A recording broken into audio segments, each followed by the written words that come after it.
Is your favorite music being helped along by artificial intelligence?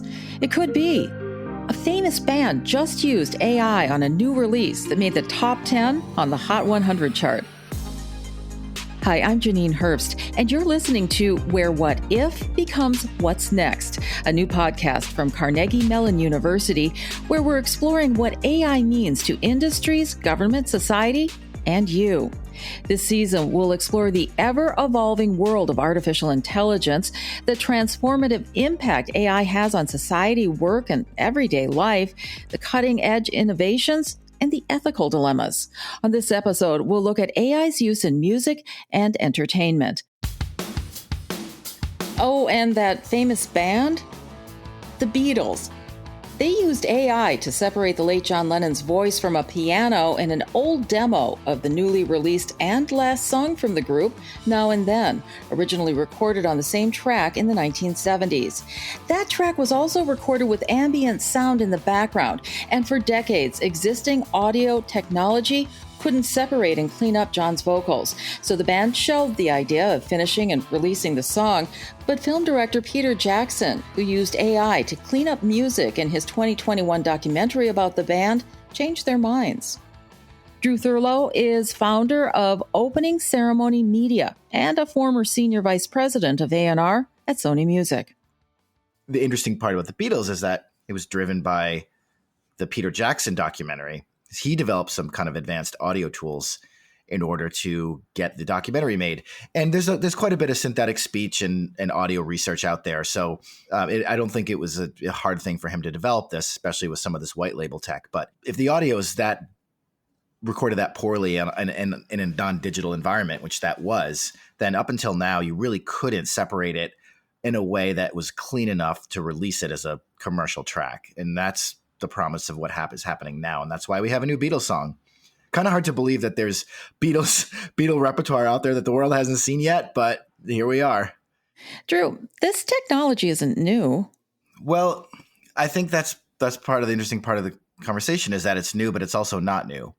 And if you have spent any time in a pop recording session over the last 10 years, you've been engaging with, if not AI, at least, heavily machine learned technology. Some of the parts of audio processing have been using this technology for quite a while.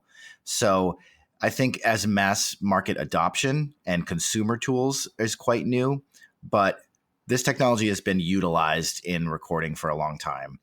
What the Beatles did for this latest song was probably a little bit more of an advancement of this technology, but it's certainly been used for quite a while. Jessica Powell is also joining us. She's the CEO of the app AudioShake, which uses AI to separate vocal and instrumental stems.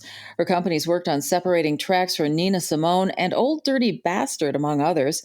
Jessica, you've been working on this for a while now, right? We've done everything from separating, the original album of Nina Simone so that it could be made immersive in Dolby Atmos, which is what you now hear if you're listening to Tidal or Amazon Music or Apple Music, through to making it possible for SZA and her producer Rodney Jerkins to be able to sample ODB on a track that's on her current album. So how exactly does this work? Walk me through the process. We can remove music from a background. So any kind of task that you can think of that ranges from something a music editor might do in their editing workstation through to things that you might want to do at scale, where you need to be able to manipulate or edit or remix or mix somehow the audio. You need to be able to get at those different components and those different layers of sound. And that's what we do, is that we basically open up audio recordings so that they can be made interactive, customizable, mixable, editable. We would have loved to play a clip from the Beatles Now and Then, but copyright prevents us. Instead, here's how AI separated and cleaned up legendary blues singer Bessie Smith's vocals from a 1923 recording of Bleeding Heart Blues. Here's the original recording. Hang your head and begin to cry. Using AudioShake, AI separated the vocals from the piano track. Hang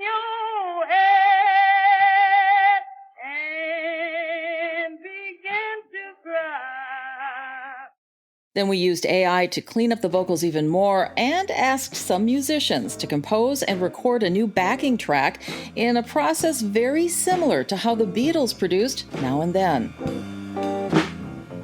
Hang your head and begin to cry.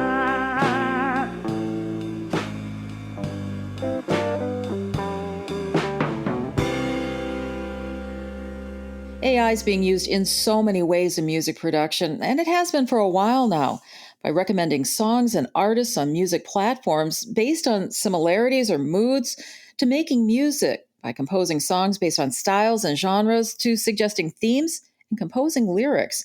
AI can also enhance live performances by changing the sound based on a room's acoustics or vibes. It's just opening up a lot of uses for artists right now, right, Drew? It's a lot of what AI is promising. The catalog, the heritage artist who hasn't released new music in quite a while. Some of the major labels are now working on training algorithms on an artist catalog. And the output is essentially very related musically to what they would have done if they were still composing and performing. And, that comes with a lot of controversy, but it also comes with a lot of opportunity. When we come back, we'll take a look at how some of these tools are being used and what's next for music in both good and bad ways and what can be done about it.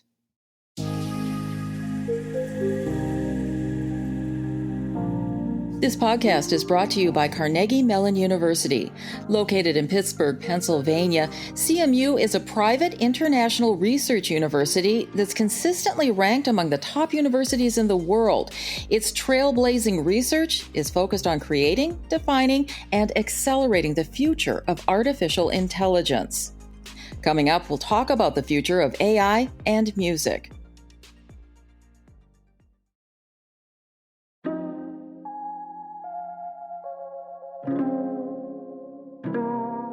Welcome back. We're talking about artificial intelligence and music.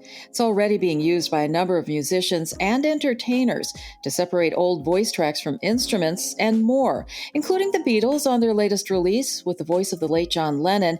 That did cause controversy, but both Paul McCartney and one of Lennon's sons, Sean, stand behind the use of AI. But still, it raises some tricky ethical and legal issues, such as copyright ownership for work created by AI, ethical use of another musician's sound or likeness, who gets compensated for AI-created works, and whether it's fair to bring back work from a deceased musician. Dan Green is a professor and the director of the Entertainment Industry Management Program at Carnegie Mellon. What do you make of this? Is AI and music a good thing or something to be wary of?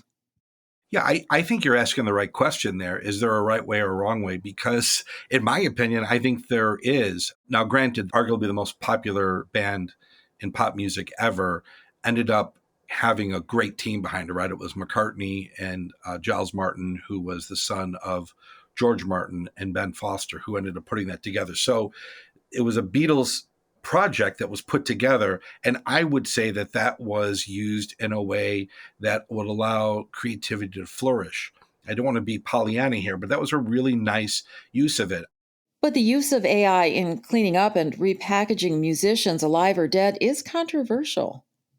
We know for a fact there are negative ways that are doing it. People are using AI without the consent of the artist and the family.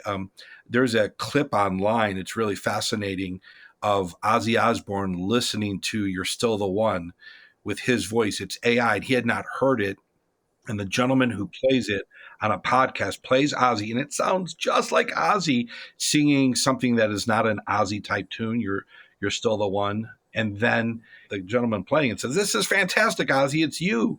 And Ozzy, who's battling some ailments, said, yeah, it's okay. And his wife says, "I don't like it. I think it's bad." And the podcaster said, "At least I give it a B+." And by the end of the conversation, Ozzy goes, "Yeah, it does sound like me." So there's that whole aspect. No one checked with Ozzy, and it's got thousands and thousands of listens. So that's a slippery slope. Well, the heirs of the late comedian George Carlin sued over an AI-produced fake comedy podcast. It stated it was an AI-produced piece, but then used a voice that sounded like Carlin, riffing on current events. but he died in 2008. I think you're right. What you're really touching on is you're being an advocate for artists, and I think that's where we need to stand as a society. AI can do a lot of things wonderfully. One of them is replicate. They can replicate things, but they can't get into the human mind. So I felt the exact same way you did. It came off as the angry old man rather than any subtlety and any nuance and also some joy. It almost became like raging about life in 2023, 24, rather than trying to bring up something new.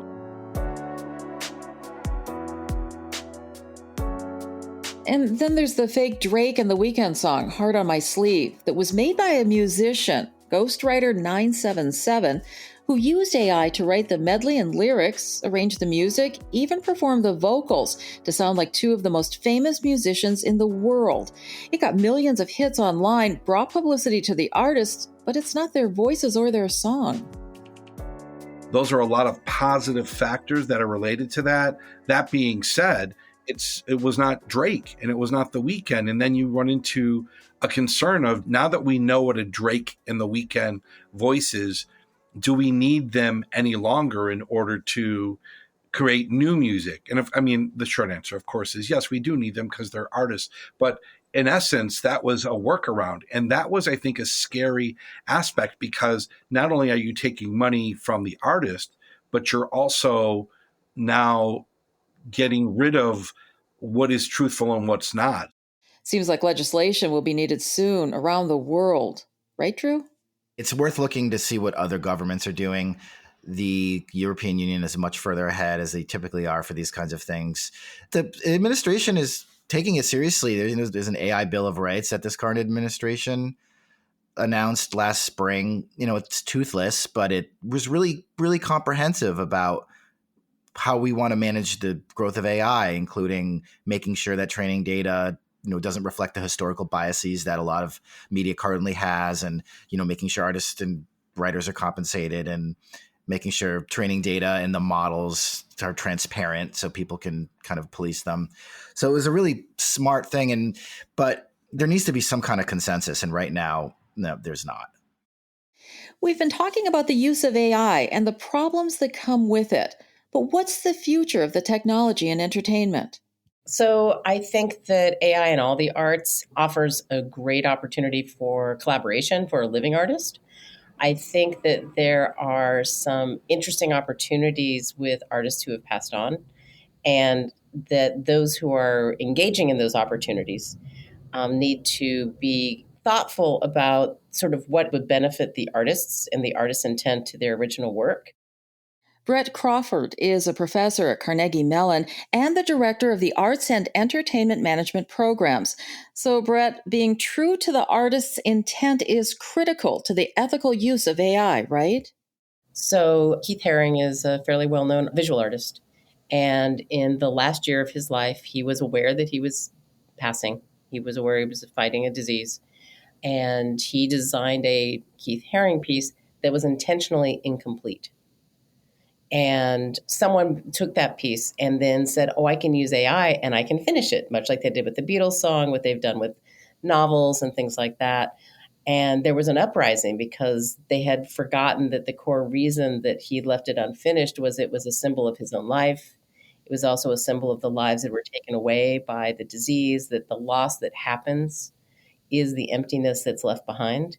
And so that was an interesting moment where I think the excitement around AI and what it can do sometimes can get in the way of perhaps what the artist's intent is. So what's on the forefront? What's next?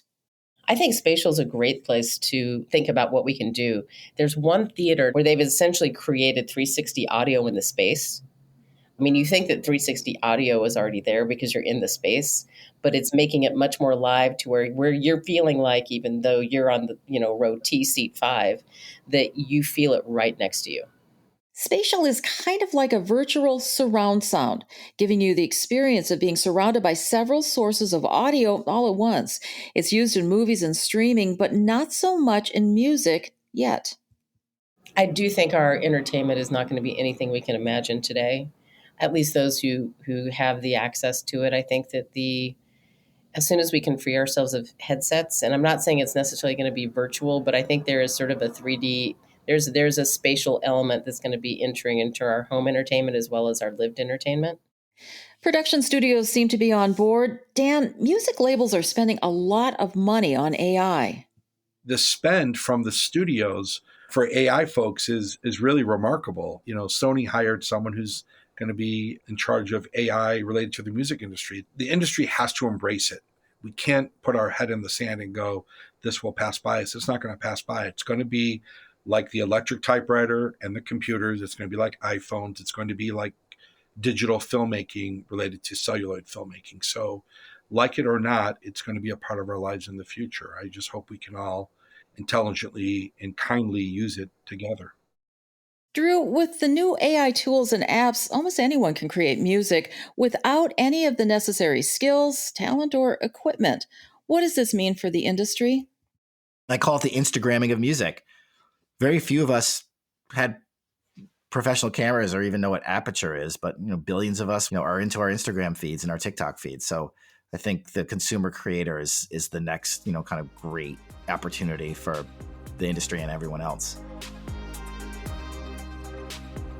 Thanks to all my guests for joining us today. I'm Janine Herbst, and you're listening to Where What If Becomes What's Next, a new podcast from Carnegie Mellon University, where we're exploring what AI means to industries, government, society, and you. Please check the show notes where you'll find links to additional resources for this episode. If you're enjoying the show, please review us on your favorite podcast site and share it with your friends. And be sure to subscribe wherever you get your podcasts so you never miss an episode. To learn more or contact us with story ideas or comments, please visit ai.cmu.edu/podcast.